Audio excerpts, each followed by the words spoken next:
Easy. Hey, activist Sowore don't come out of the akpako wey dem put am e don come out and he talk say he get stubborn head o, he no go gree, he go still go back go do that protest. He say he no dey hear word. Abeg make una watch video. Finally, we've just been released from illegal, unjust, unwarranted, and inhuman detention by the Bola Ahmed Tinubu regime, orchestrated by his illegal IGP Kayode Egbetokun.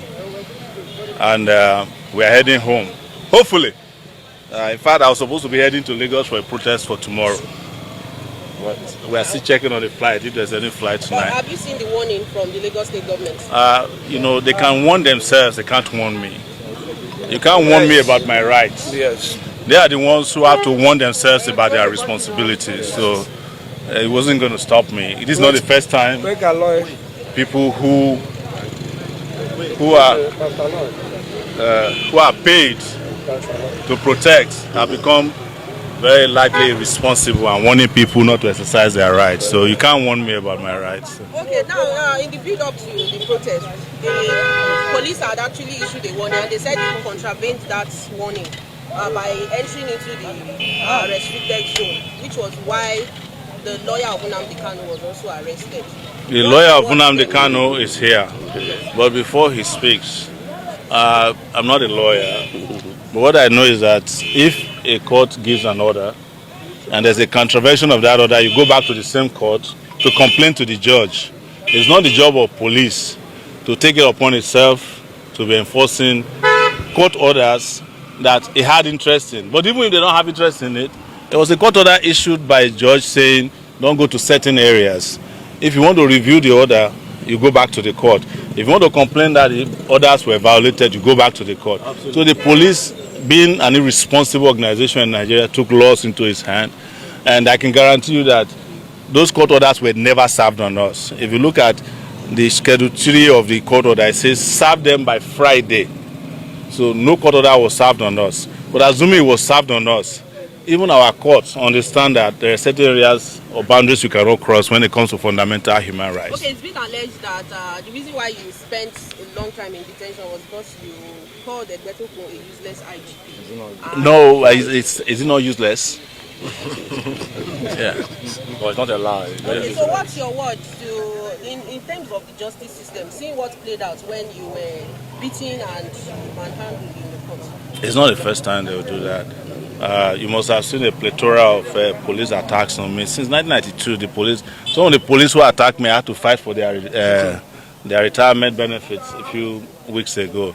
So it's to also tell the police that are doing it now that they will soon meet their Waterloo. There's no question about that. But most importantly, our goal is to fix the country. We can't be going after small issues, including individuals. The country we want to fix, that's what is on our plate. Not this individual police. I cannot be banding words, for instance, with the police PRO, who I know doesn't know his left from his right. I can't be banding words with the IGP, who I know no longer is no longer in the police force. And you cannot be IGP if you are not in the police force. And they understand it. That's why they lose their mind. So I have been through about 7 presidents in my lifetime since probably more now, since 1992. Several police IGPs, and some of them I've had to help in the course of some of them I had to assist where they were even still serving. Yes. So these are not issues that bothers me a lot. Anybody who is doing what we do knows that your second vacation home is prison. 100%. The service chiefs, I need you to comment on that. The service chiefs, let me tell you, I was the first to complain about that one who said he wanted to fence Nigeria, Musa. That one doesn't know his left from his right, but he's still even better than Egbetokun. Egbetokun should have been fired if Tinubu were to be serious. But, I'm not an advisor to the president, and I particularly don't care what Tinubu does with his illegitimate regime, honestly. Activist Omoyele Sowore, that guy gets strong mind. He talk say if you be activist, if you dey do this kind work wey we dey do, say your second home and your vacation go be inside that place. Hey, omo, no be small thing. Men dey and men dey try and men dey do sacrifice. Whether it's doing it, for cash gain or for political gain for anything, or is doing it, selflessly as in say na him person be this. All the best for him. Omo, easy. See names wey they call. This guy is very, very bold. Hmm? They very, very bold. He no even get respect at all for all these our politicians. Hey, Omoyele Sowore, just take am suffering, take am suffering, just take am suffering. I know say they fight for your right and for other people's right, but take am suffering, suffering. Yes, sir, now to our government also make that take am suffering and us to suffering dey no be small thing, no suffering dey. Thank you very much for joining me once again on today's training news. My name is Kate Banti regular host. I will see you again tomorrow. Bye. The lawyer of Nnamdi Kanu was also arrested. The What lawyer of what Nnamdi Kanu is here, but before he speaks, I'm not a lawyer, but what I know is that if a court gives an order and there's a contravention of that order, you go back to the same court to complain to the judge.